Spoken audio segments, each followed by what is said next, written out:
जाते हैं, जब हक की लड़ाई लड़ी जाती है तो निमंत्रण नहीं भेजे जाते हैं। जिनका ज़मीर जिंदा होता है वो अपने आप चले आते हैं, अपने आप चले आते हैं। तो ये आपका निमंत्रण नहीं, ये हम सबकी जिम्मेदारी है कि आज इस पूरे परिवार ने, समाजवादी ने इस उत्तर प्रदेश में गरीब, शोषित, वंचित, आदिवासी, पिछड़ों की आवाज बनकर मातृशक्ति के सम्मान को नवाजा है। और अगर आज आप सब नहीं जागे तो यकीन रखना ये लड़ाई उस संविधान बचाने की है जहां मैं क्रांतिकारी इस्तकबाल डॉक्टर भीमराव अंबेडकर जी का जिंदाबाद करती हूँ।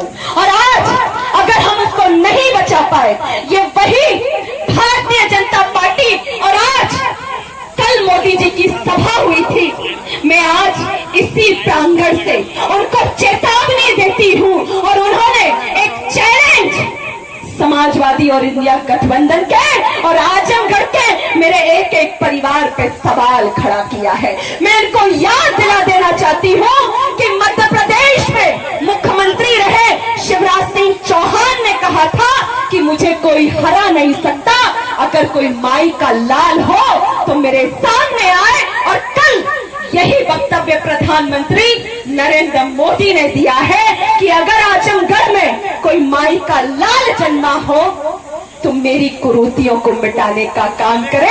लेकिन आज आजमगढ़ का परिवार, मेरे दलित, शोषित, वंचित और ये समाजवादी के भाई धर्मेंद्र यादव जी और आप सबकी अगर हाँ है तो हाथ उठा करके आशीर्वाद दीजिएगा कि ये जो माई का लाल इन्होंने शब्द अपने मुंह से निकाला है, मोदी जी को हम एक साइकिल का बटन दबाकर इनको वो करारा जवाब देने का काम करेंगे।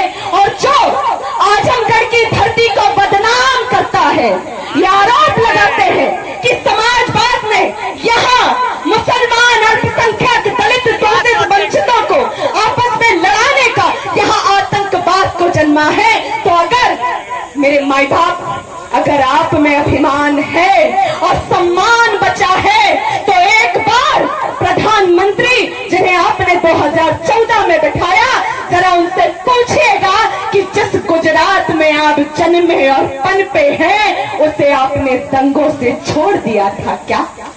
आज पूरा देश जानता है कि दंगे कौन भड़काता है। और वही प्रधानमंत्री आज हिंदू, मुस्लिम, मांस, मछली और बहनों के मंगलसूत्र की बात करते हैं। आज इन्हीं के नेता संविधान मिटाने की बात करते हैं और खुद को कहते हैं कि 400 पार आप हमें करके दीजिए, हम संविधान को मिटाएंगे। और लोकतंत्र की हत्या का स्टेटमेंट सुप्रीम कोर्ट ने दिया, इंडिया गठबंधन ने नहीं। लेकिन आज मुझे जितनी जानकारी है, आजमगढ़ से मेरे भाई फौज में सम्मिलित होते हैं, लेकिन आज फौज में भी मेरे माता पिता को जब उनका बेटा शहीद होता था और उन्हें वो सम्मान मिला करता था, आज भारतीय जनता पार्टी ने 4 साल का मजाक बनाकर अग्निवीर जैसी योजना लाकर इस देश के शहीद हुए नौजवानों को भी बदनाम कर दिया है।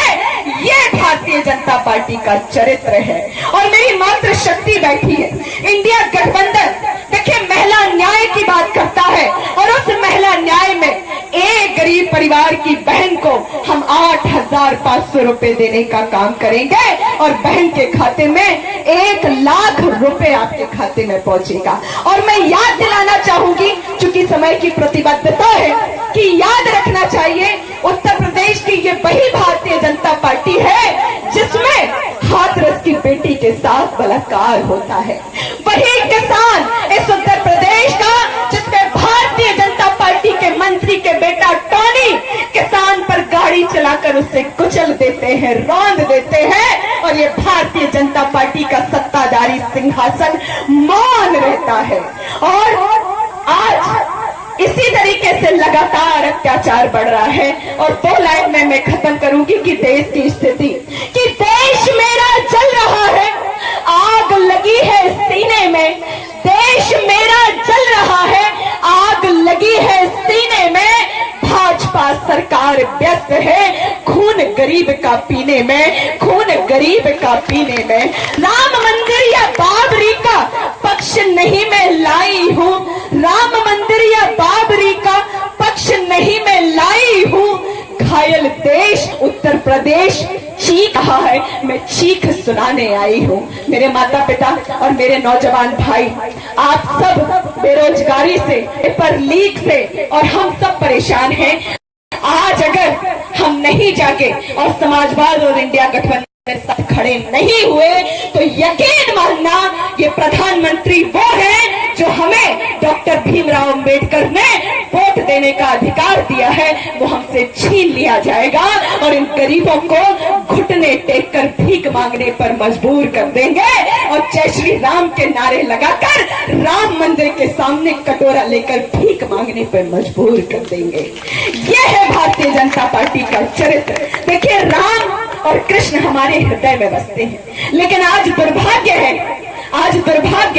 कि उत्तर प्रदेश की धरती में राम भी जन्मे हैं और कृष्ण भी जन्मे हैं और हम उसी वंशज के एक छोटी सी प्रतिमूर्ति है। लेकिन आज उसी भगवान के नाम पर चोला पहनकर ये राम के नाम पर वोट मांगने की जो परंपरा चलाई है, मुझे लगता है कि जो भगवान को बेच करके वोट मांगना शुरू कर दे उसका चरित्र क्या होगा ये आप सब करना और 25 तारीख को वोट डाल करके साइकिल का बटन दबाकर आदरणीय भाई धर्मेंद्र यादव जी को विजय बनाएंगे और मैं जरूर आप सबसे आशीर्वाद लेने दोबारा आऊंगी। बोलिए, सभी को मैं प्रणाम करती हूँ। बहुत बहुत धन्यवाद।